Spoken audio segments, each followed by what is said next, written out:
I take the Uber. I'm very successful. And here's how I survive taking Uber. Here's what I do. I never tell the truth when I'm in an Uber. Never. I'm excited to lie. Do you know what I'm saying? I order the car. I'm jazzed. I'm like, who am I going to be? I'm so excited. There's often a backstory. Sometimes there's an accent. I'm not going to lie to you. And you know what? I am lying to you. I can't do accents. I have no capacity for a foreign accent. This is me doing a British accent. Are you ready? Here it is. That was it. Was that close?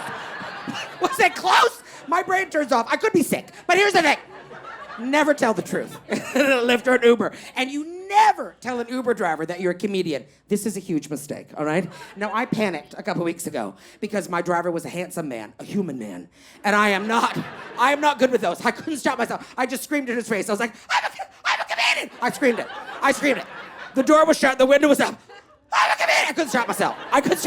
He let me in for some reason. And then he did the thing that every comedian on this planet hates. He was like, oh, you're a comedian?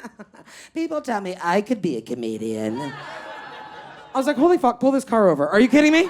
This ride is done, Jeffrey. You know what I mean? Yeah, this is it. 1 star for you, motherfucker. And then he kept talking to me.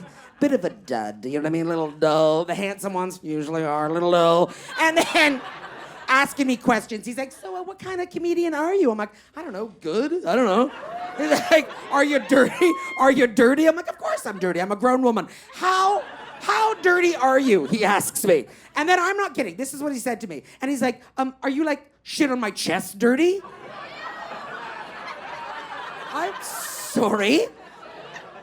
It was 9:30 in the morning. That's a PM question. Am I wrong about that? That is post-meridium talk. You know what I'm saying? That is 12:15, shit on my chest. You know what I mean? It's noon, let's do this. Yeah, that did improve his rating, though, I'm not gonna lie. That improved his rating. Back to 5 stars for Jeffrey, you know what I mean? From dud to stud. Woo, Jeffrey! You know, I'm lying, I called the police, I hope he's dead. Anyway, now I'm gonna ask you something. Please don't lie to me. Do you guys ever get tired of washing, like, your body? Do you ever look at the shower and you're like, what the fuck, this again? I have to do this again? I have so much hair, I'm exhausted. I can't keep going. It's too much, you know? And you know this. California has no water pressure. You know this. My tears have more water pressure than this fucking state. Am I wrong? I'm not gonna lie. I've had shampoo in my hair for 5 years. Do you understand? The only reason I travel, rinse my hair. That's it. Now, I'll say this. I am scared to death to run out of water. I am terrified of a drought, and here's why. I know I am not gonna make it in a Mad Max situation. Do you know what I mean? If shit gets all like Thunderdome and there's like a war for water, I'm done. I'm gonna sit down. I'm not even gonna try. I'm gonna sit down until I'm dead. Do you know what I'm saying? You're all gonna be running. I'm like, go around me. I'm not gonna move. You're all gonna be running and screaming for your life, and I'm like, I'm your obstacle course. Till I jump over me. That's it. I'm not gonna move. This is how I know I'm not gonna make it in a Mad Max world. I cannot wear leather. I am unable to wear leather. I cannot wear leather. Have you noticed, in all End of Days movies, they're always wearing leather. Everyone is leather clad. And I can't wear leather. First of all, I'm never getting it off. Do you understand what I'm saying? I put on a pair of leather pants, I'm dying in those pants. Those are my last pants. It's not happening. Very noisy fabric. It's noisy. There's a lot of squeaking going on in leather. Like, there's no way I'd ever be able to sneak up and steal water. Do you know what I mean? You know what I mean? You can hear me coming from a mile away. Here comes Debra. There's no way. Starting fires, you know what I mean? Yeast infection every other week. I am not a doctor. But leather doesn't breathe. We know this. This is true. And I want to say, why have we made leather so sexy? Have you noticed this? Why? And you see a dude in leather pants, you're like, oh my God, he's ready to party. Maybe he's got a motorcycle. Let me say this to you. Maybe that man has been wearing those leather pants 6 hours. That is ripe stuff. Do you know what I'm saying? If you've been wearing leather pants for 6 hours, that is now the crock pot of clothing. Do you understand what I'm saying? Slow cooking. You know, very steamy, very steamy. Although the meat does fall off the bone, though. I'm not gonna lie. Drops off the bone. Very tender, very tender. I'd eat it with rice. I really would.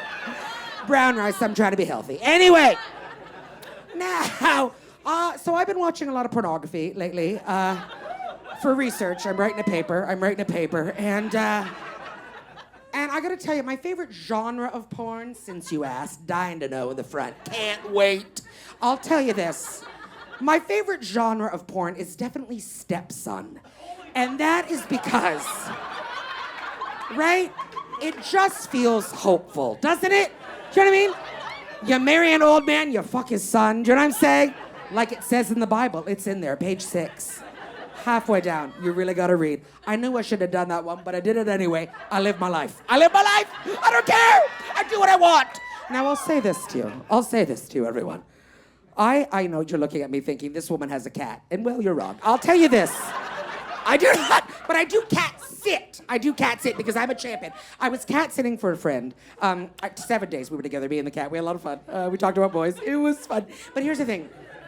I do comedy every night of my life, and I worried about the cat. I'm like, is the cat okay? Is he scared without me? What's he doing? And then on day 5, I started to think to myself, what if the cat is also doing comedy at home? Do you know what I mean? What if, when I leave the house, the cat's all, what's the deal with all the crying? That one's just for me. That is just for me. You know, to be honest, these are all just for me. I don't need you. But here's the thing. I'm gonna tell you this. I know we're all actors here. We're disgusting people. We're very gross. And I'll tell you this.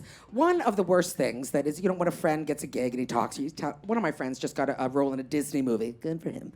And in the movie, really proud. Worked so hard. But I'll tell you this. It's a Disney movie, so he has to cry. It's a Disney movie. He's on set 6 weeks. The big crying scene comes up. He can't do it. He chokes. They got to fake it. So they put tears on his face. We're talking about it after. And he's all like, oh, what? He's like, what? You're telling me you could cry on command? I'm like, are you kidding? I am acting to not cry right now. Look at this. Look at this. Scene. I almost broke. Back to class. Need your fanny. But I'll say this to you. Now, I did have audition. I had an audition the other day. Don't be jealous. I did have an audition the other day. It was for a woman. Ooh, I nailed it. Which is not true. I fucked it up. But I will tell you this. Every casting office is always 17 to 24 hours behind. I don't know if you know this. They defy science. I don't understand. They phone my people. They're like, we're going to end the day. We'll bring Debra in tomorrow. She'll be the last audition of this particular role. And then we'll start the next role after her. I'm like, that's a lot of information I don't need. All right? Now, I show up to the casting office next day. The role after me is blonde bombshell. Okay?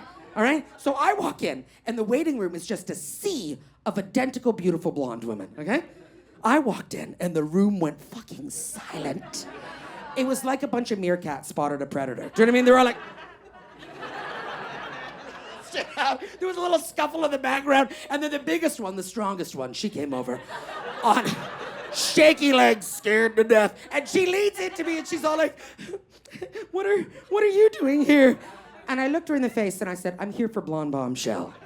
And I'm telling you the truth. Her nose started to bleed. I swear to God, she probably died. She probably died. We don't need her, but my message is love. My message is love.